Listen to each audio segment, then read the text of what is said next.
Well, good evening again. Kind of double duty here tonight, so. Oh, wow. Joel believes he laid hands on my microphone and got it to working again, so we'll see. Remember, this is the one that made all the noise before, so if so, we got Doc's backup up here, but. I realized why. Can you turn me down just a little bit? I realized why I couldn't find that song. Apparently, I think it might be a little much, but anyway, either way, it's okay. Apparently, I had left that in a different notebook. So, but it's the one that talks about it's all about him. So I said, well, you know, it is all about him. So I'll just say it. I don't have to sing it. So it does the same thing. Well, tonight, I find God, He always gives me a subject to talk about, but He started now, this time, after my sabbatical break, whatever you want to call it, month of rest, 3 months of rest, whatever it is, He started giving me, just certain topics. I've already got the next one for next week, and like Joe said, you get hungry to jump back up here, so that's probably a lot of it. But I've had this one for a while, but also because of the time that we spend away, it's really a good thing, because not only does it give us time to recharge our batteries, but it makes us very hungry to get back up here. It's starting to pop. Plus, it also allows us time to study more. And what I mean, you can actually go in depth into a subject more than if you just I got to speak in 2 weeks and I got to speak in 1 week or whatever. You're just scattered out, especially when you're in charge, because you decide when you speak, and if you get too anxious to speak, you'll definitely be speaking a lot and preparing a lot, and so I said all that to say it's about a subject. I'm not going to say point one. So the subject is fishing. Yeah, you got it up there. Good deal. And I wanted that, Doc said the other day that was supposed to be underlined, and so she just, or whoever made it bigger, so I guess that's my underlined part. But fishing, the definition for fishing is the activity of trying to catch fish. Now, for those of you that have been fishing, it's not real easy. And we're going to talk about all that. I was hoping Tony would have been here tonight because that's right up his alley, but I told him I'd have to give him the DVD, him and Sammy and Doc, maybe let several of them watch it. But that's what we're going to talk about tonight. And what I'm going to talk to you about is I'm going to talk to you about our fishing versus fishing. The fishing, I guess you would say. And as you know, my ministry, Hellstorm, is an outreach ministry. And I'm going to kind of share with you some stuff that we've done before and things I would like to get started again. If I could ever get my job situation under control, Lord, to where I could actually get some time off instead of just working to death. I got to find a way to make the money and not kill myself, but I'm going to get there. So we'll go ahead and stand with me, if you will. What I'll probably do is just read one passage and then let you sit down through the rest of it. There again, Jack, are you catching them up on their Bible reading? That's why I love when Doc goes over on stuff. I'm like, yes. Like this morning, he had a long one. I was like, ain't just me. So the first thing we're going to talk about is we're going to talk about Matthew 4:18. And it's going to be verse 18 through 25.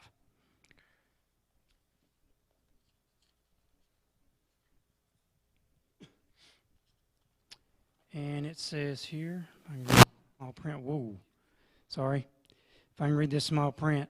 As he was walking along the Sea of Galilee, he saw two brothers, Simon, who was called Peter, and his brother Andrew. They were casting a net into the sea, since they were fishermen. Follow me, he told them, and I will make you fish for people. Immediately they left their nets and followed him. Going on from there, he saw two other brothers, James, the son of Zebedee, and his brother John. They were in a boat with Zebedee, their father, mending their nets. Now, I'm going to stop right there. Okay, you realize that, because I thought this was very important. The first two guys were fishing. And these people were mending nets. They were casting the net, I'm saying, but they were fishing is what I'm saying. And the second people, they were actually mending a net. And he called them. Immediately, they left the boat and their father and followed him. Now, good grief, I cannot use this Bible anymore. I guess I'm getting old or something. I can't always see it. Jesus was going all over Galilee, teaching in their synagogues. Now, this is the important part. You see what he said? He says, come fish with me. Now, what's he doing? He's fishing. He goes, Jesus was going all over Galilee, teaching in their synagogues, preaching the good news of the kingdom, and healing every disease and sickness among the people. Okay. Then the news about him spread throughout Syria. So they brought to him all those who were afflicted, those suffering from various diseases and intense pains, the demon-possessed, the epileptics, and the paralytics. And he healed them. Large crowds followed him from Galilee, in Jerusalem, Judea, and beyond the Jordan. You may be seated. But I thought that was very important. The first thing you got to look at is they were actually fishing. They were taking a net and they were throwing it out there. So they were in the act. Then you got somebody he comes to and they're getting ready to fish. They're mending their nets. And then they go fishing. And they don't just go fishing. I mean, they go fishing. It says Jesus was going all over Sachs, Anniston, Weaver, Oxford, Ohatchee, sure. Preaching. So, good night. We can stop there, right? He's going all over preaching. Sermon finished. Nothing else to say. We've already hit our knees because we're convicted. Preaching the good news of the kingdom and healing every disease. Every disease. Well, if I'm healing every disease, that means I got to go find people who are sick. I can't sit on my pew. We'll talk about that in a minute. And sickness among the people. He didn't say he went to every church house healing. Keep that in mind. Then the news about him spread. Well, that's all he had to do. Now it's all over town. You know, I think about this verse, and I think about how Doc's always talking about how people like to do stuff for the kingdom, for glory, for their own glory. What better way than to do something for the kingdom and glorify God? And you're going to get popular because they're going to be running to you. They're going to be running to you, hey, pray for me. Let's take me to the God that you know. That's the good kind of popular, amen?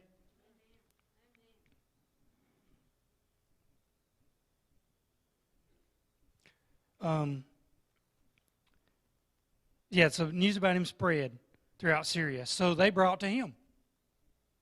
He's done fishing. He doesn't have to fish anymore now. They're just all coming to him. He still needs to fish, but he doesn't have to. Now he's got to deal with the multitude that's in front of him and heal their diseases and so forth. So they brought to him all those who were afflicted, those suffering from various diseases and intense pains, the demon-possessed, the epileptics, the paralytics. He healed them. And large crowds followed him. Okay, let's turn over to Matthew 28:18. You don't have to stand, but you can still follow with me.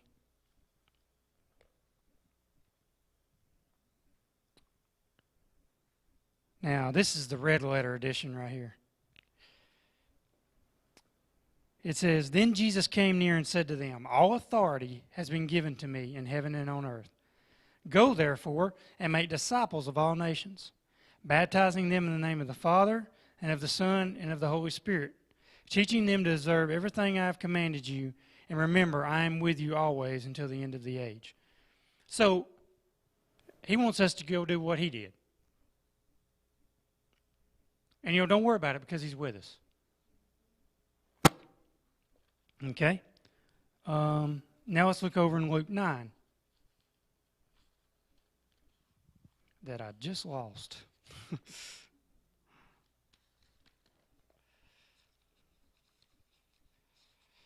That's what I get for using Office Max papers, I guess. Anyway, we'll get off that subject. Thank you, Lord, for my job. Let's see, 1 and 2. Summoning the 12, he gave them power and authority over all the demons. Well, if they've got power over all the demons, they can heal the demon-possessed. And power to heal diseases. That was something else he said he did. But look at this. Then he sent them to proclaim the kingdom of God and to heal the sick. I don't want to upset anybody here tonight, burst anybody's bubble that don't understand, that may have read it or may have heard me read it, but it's our turn. We're now the disciples. We're now Jesus' hands and feet.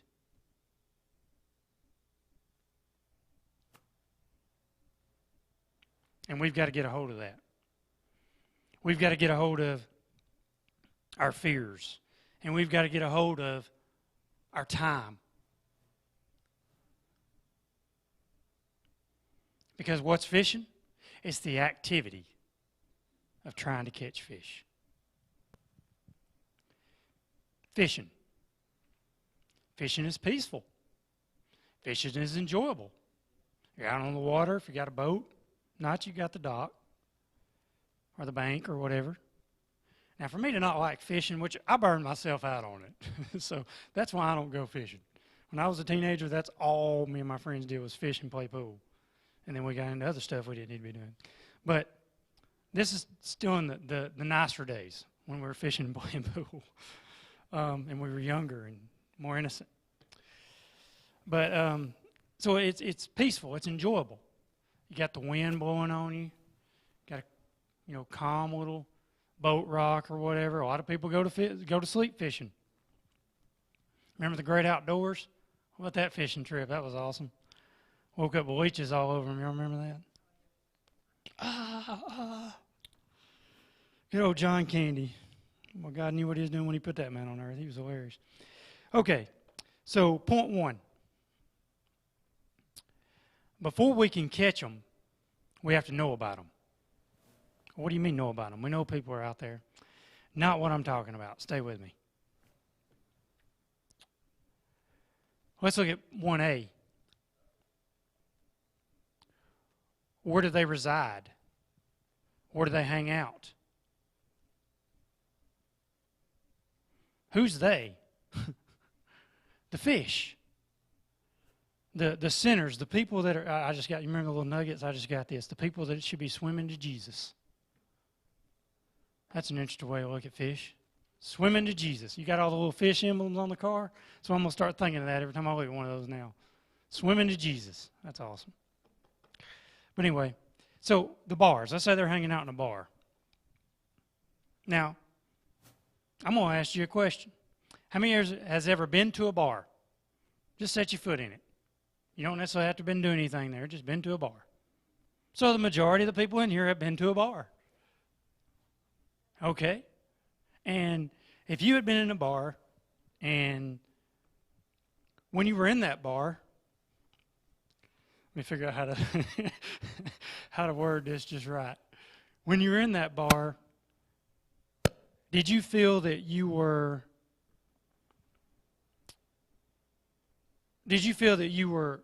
a fish that was in the right place, or did you feel like a fish that was out of place? Now, I'm not saying you're saved. I'm not saying you're not saved. I just said you're a fish. So you can either be a fish out of place or a fish that's in place. You feel like a fish out of place, right? Fish out of water? Ha-ha. Anyway. Let's look at point B. What about their territory? The bar. What about a hospital? We've got to know their territory. We've got to be familiar with it. Wait a minute. Are you telling me to go to a bar? Yep. Are you telling me to go to a bar if I have a drinking problem? Not necessarily under those pretenses. I'm telling you to go to a bar with maybe a group of people that you know that have all overcome the drinking problem and are going to be there to hold you up as a brother and say, I'll tell you what, take me to the bar with you. And I'll tell you one real good reason to go to a bar if you've never been to a bar. You like music? Go listen to music. I don't know how many of you know Mike Irwin. He's the one that does the plays, a lot of the voices for the plays sometimes. He plays in a band. He's been to Heroes. Heroes, it's a restaurant, but it's also a type of bar. Anywhere that you can get alcohol, it's a bar. Because let me tell you something. A fish that's looking for alcohol knows that. That's all they care about. They're going to it because it's a bar. They don't care if it's a restaurant. I will not tell you the countless times that I've been with people on business trips or whatever, and we ain't been in a bar. And if they could order alcohol, there it is, right there. And it's like we go off to party. I don't know what happens. It cracks me up. It's like, really? You know, we got to get up at 7 o'clock in the morning. But anyway, so you want to know the territory. You want to be familiar with it. But the big thing is don't fear it. Don't fear the territory. Don't be scared of a bar.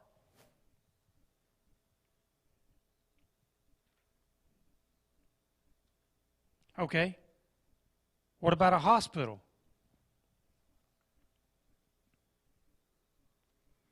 A hospital is another place that fish are at.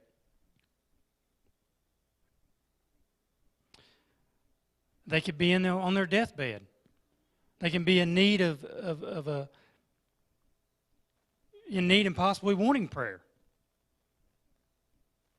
They could think they have no other hope than to see you walk in the door. Now, you got to be careful with this stuff because I've just learned that a lot of hospitals have gotten stricter about who they allow to come in. I know back in the day you could kind of walk down the hall with a Bible and pretty much people would be hollering at you, and you can still do that, but it's just a lot stricter guidelines now. So you may want to get with Doc or you know, even with me, we can maybe go as a ministry trip or something with, you know, Hellstorm or something one night. I'd love to do that if I could work that in my schedule.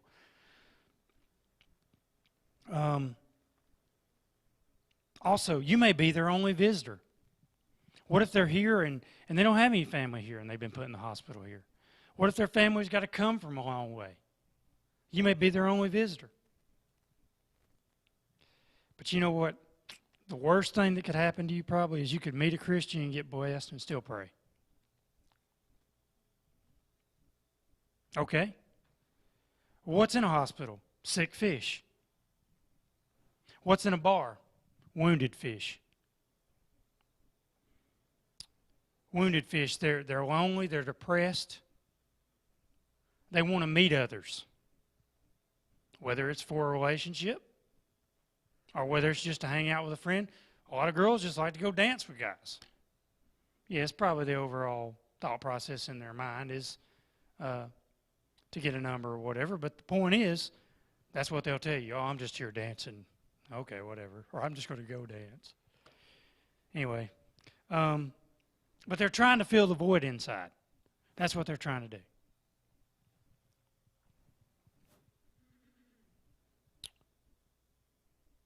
Point 2. The church, it isn't it. That's not their territory. It's the world. If you're comfortable in here, that's okay, but it's not a good thing because we've got to get used to getting out there.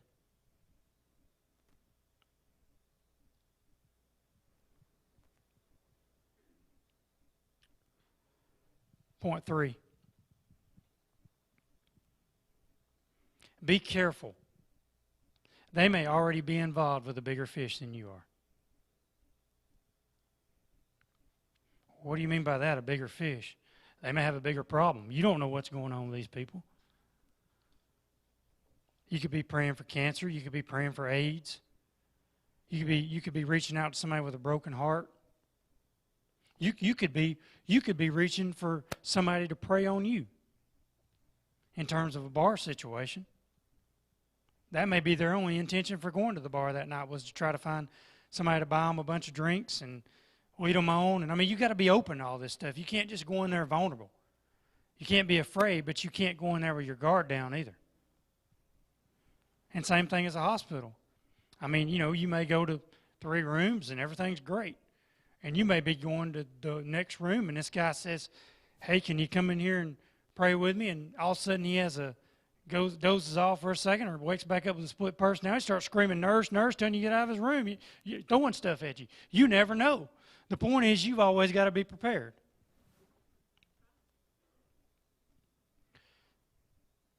But some fish, they prey on other fish to survive.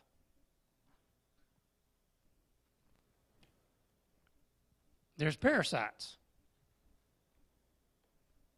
I've known several people that have been, I'll say former friends of mine, I guess you would say, that preyed on other people for different reasons. And I mean, that stuff happens, especially out in the world. And I'm going to tell you, I'm sure a lot of you have seen it happen at jobs. You know, you may have to where, I know there's been countless times where I've been in a position for a promotion and I've helped somebody else study and get to where I wanted to be because that person prayed on me to get there. And I can do one of two things. I can get upset and say, hey, you're taking my position. I can say, you know what, apparently you need it better than I do, brother, so bless you and go on with it.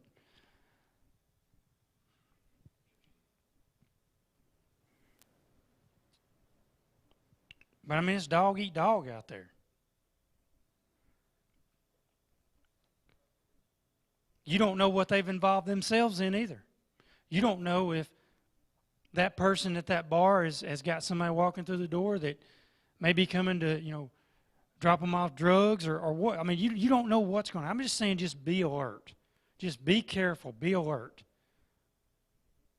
And by all means, y'all, don't go places like this and just try to shut God out of it until you need Him to pray or whatever. You need to keep an open mind. You need to make sure that you're right in tune with God. You're hearing Him to go here. You can't under-pray when you're in these situations.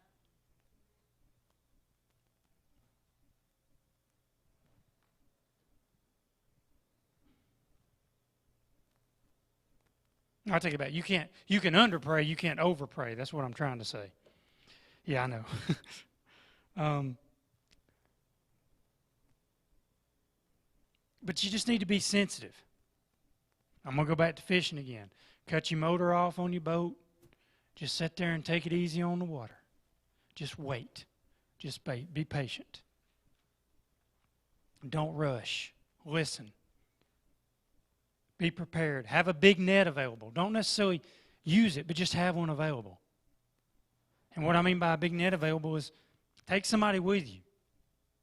Take somebody that may be stronger in an area than you are. Because that's another thing we do. And God love us. God love us as Christians.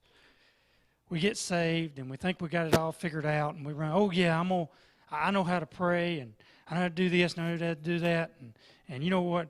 Bless God, I'm on my council. Or bless God, I pray for Sister Lulu and she got healed or whatever. And that's all great. I'm not saying that stuff is bad. But don't let it overwhelm you. Don't sit there and think that you've got it all figured out and get swallowed up by something because you go into these situations and you're not prepared. And what I mean by that is don't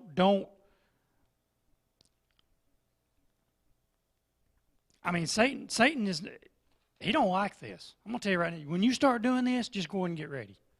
Just go ahead and get ready, as Doc says, for your dryer to jump out the window. That's the best thing I can say to you right there. Because that's the kind of turmoil you're going to face. And it may not happen for a couple of weeks. It may happen right away. You may go to the car and have a flat. Now what about the God you're praying to for healing? What are you going to do now, Christian? I mean, you never know. Joel. But here's the most important thing. Have a big net available, but don't just get it out for a smaller harvest. Don't be all anxious to get that bigger net out. You want to be prepared and you want to have somebody there, but don't rely on that person. Don't use them as a what am I trying to say? As a help me. An escape. Don't use them. Don't what? Don't use them as like a means of escape. Don't sit there and say, "Oh, well, I got Bill with me, so he's going to pray." No, get involved. It don't matter if that guy looks at you and says, "What in the world kind of prayer is this?" You know. The point is, more than likely, they're not going to do that. They're going to be happy, especially if it's the situations I told you about where they don't have anybody. They're going to be so happy to see you that they're going to be ecstatic that you're praying for them. And if you're stammering and all that, that's okay. Just pray like you would if you were talking to God. Don't do any different because you're around this person. But don't be scared. Don't be scared to step out there either. Don't be afraid.